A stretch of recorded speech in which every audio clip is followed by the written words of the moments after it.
Olá, seja bem-vindo a mais um estudo do Ministério Sementes de Amor. Meu nome é Rafael. Daremos início ao estudo do livro Ídolos do Coração, da autora Elyse Fitzpatrick. O tema de hoje é Pensando sobre Deus. E de início faremos a leitura de um versículo. Ele está em 1 Crônicas, capítulo 28, verso 9.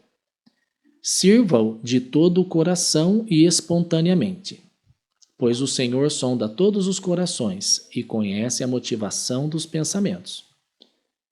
Começaremos falando sobre a história do jovem rei Josias, que, embora tivesse apenas 8 anos de idade quando começou a governar Judá, foi um dos grandes reformadores da sua nação.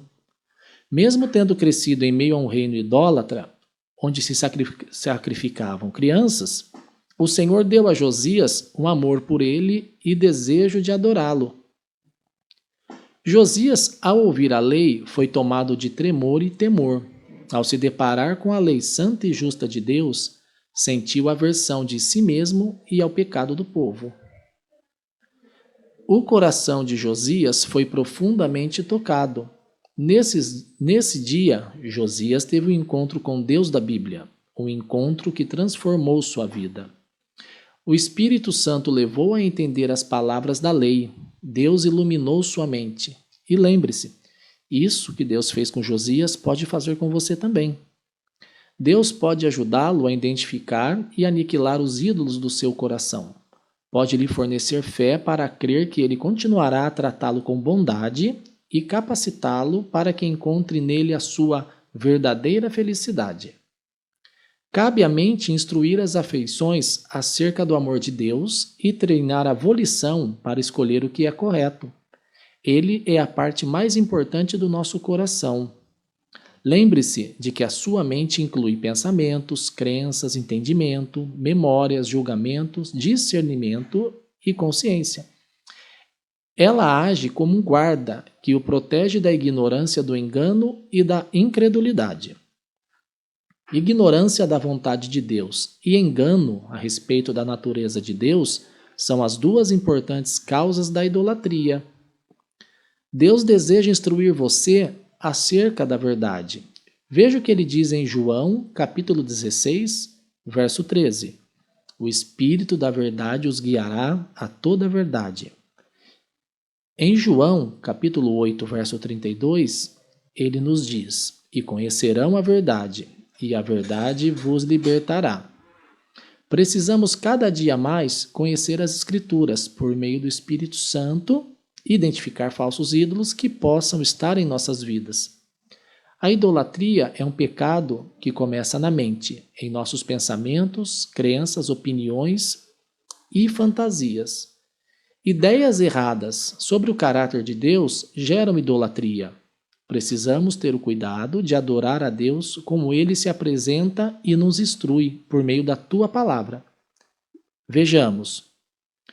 Deuteronômio, capítulo 6, verso 4 diz que Deus é o único Senhor. Em Mateus, capítulo 5, verso 48, que Deus é perfeito. Em 1 Timóteo, capítulo 1, verso 17, que o nosso Deus é Rei eterno, imortal e invisível. Em João, capítulo 4, verso 24, diz que Deus é Espírito. Em Tiago, capítulo 1, verso 17, diz que o nosso Deus não muda. Em 1 Reis, capítulo 8, verso 27, diz que o nosso Deus é imenso. Romanos, capítulo 16, verso 17, diz que o nosso Deus é sábio. E em Isaías, capítulo 6, verso 3, diz que o nosso Deus é santo. Embora essa lista esteja longe de estar completa, já nos ajuda a conhecer um pouquinho do Deus que devemos honrar e glorificar. Pois o nosso Deus diz, em Êxodo, capítulo 20, não terás outros deuses além de mim. A idolatria, de fato, é uma grande insensatez. A idolatria, além de pecaminosa, é absurda. Que valor tem um pedaço de madeira esculpido? Que benefício esse pedaço de madeira pode ou poderia nos trazer? Poderia, por acaso, nos salvar? O salmista nos diz no capítulo 115, versículo 5: tem boca, mas não podem falar, olhos, mas não podem ver. No versículo 6, tem ouvidos, mas não podem ouvir, nariz, mas não podem sentir cheiro. E no 115, verso 7, ele diz: tem mãos, mas nada podem apalpar, pés, mas não podem andar, nem emitem som algum com a garganta. Isaías, capítulo 44, verso 9, nos diz assim: todos os que fazem imagens nada são, e as coisas que estimam são sem valor. Que loucura! Porém, talvez tenhamos sofisticado um pouquinho mais o nosso tipo de idolatria. Dificilmente nos prostraríamos diante de um pedaço de madeira ou pedra, porém nos curvamos muitas vezes diante de um Deus criado por nossa imaginação, um Deus que pensa exatamente como nós, sujeito a manipulação e controle, para o nosso próprio prazer, para atender às nossas ambições. Paulo pregou em Atos capítulo 17, verso 29. Assim, visto que somos descendência de Deus, não devemos pensar que a divindade é semelhante a uma escultura de ouro, prata ou pedra, feita pela arte e imaginação do homem. Talvez você esteja pensando: como descobrir se tenho um Deus imaginário? Como identificá-lo? Nesse ponto, nossa discussão sobre felicidade será muito útil. Onde está a minha felicidade? Onde está a nossa felicidade? O que tem tomado conta da nossa mente? Quanto tempo gastamos com esses pensamentos? Para identificar seus ídolos, comece a observar pensamentos e fantasias que lhe prometem felicidade. Veja o que Jeremias profetizou no capítulo 10, dos versos 3 ao 5. Os costumes religiosos das nações são inúteis. Corta-se uma árvore da floresta, um artesão a modela com seu formão.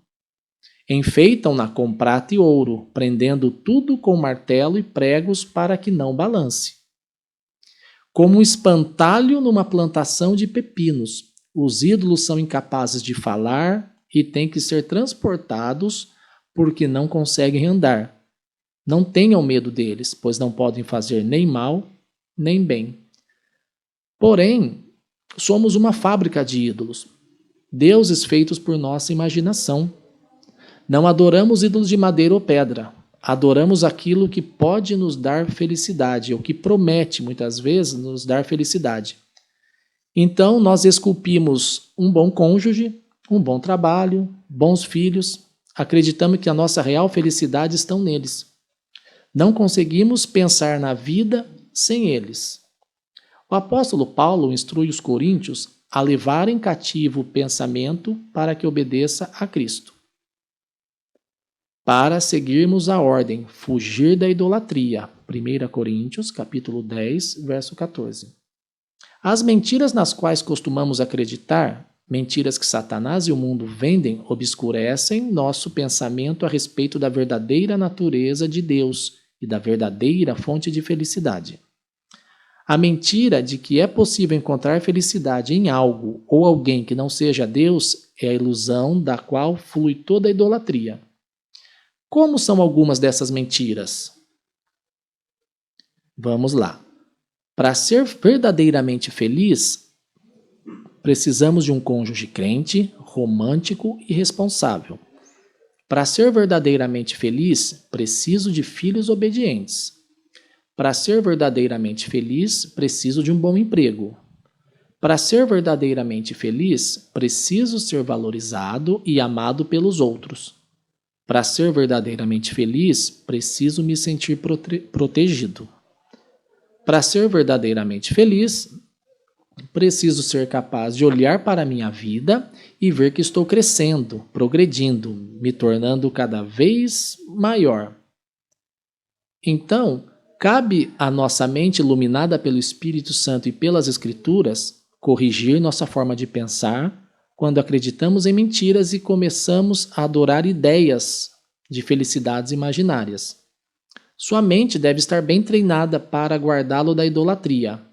Devemos filtrar e julgar cada pensamento, especialmente aqueles que são influenciados pela imaginação.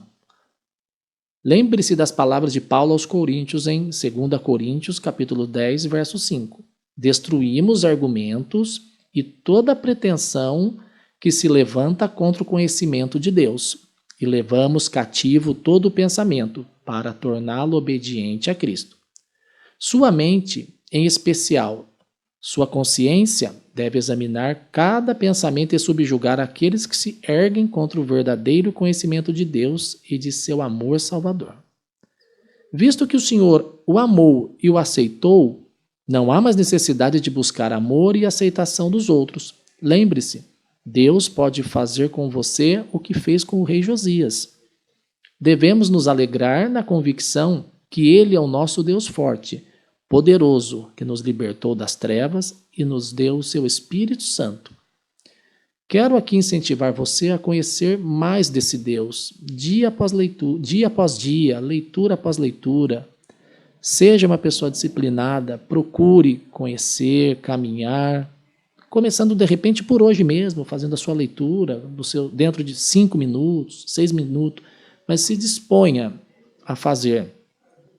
Em Oséias, capítulo 6, nós lemos assim: conheçamos o Senhor, esforcemo-nos por conhecê-lo.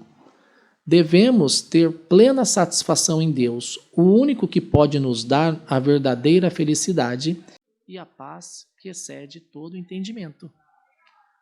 Por isso nós devemos ter os nossos olhos voltados para Deus, em nome de Jesus, e sendo dirigidos pelo poder do Espírito Santo.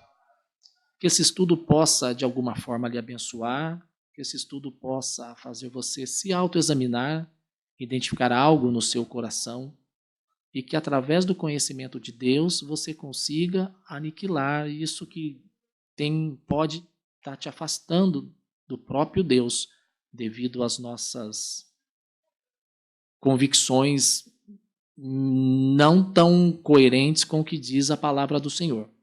Então, que Deus lhe abençoe. Um abraço.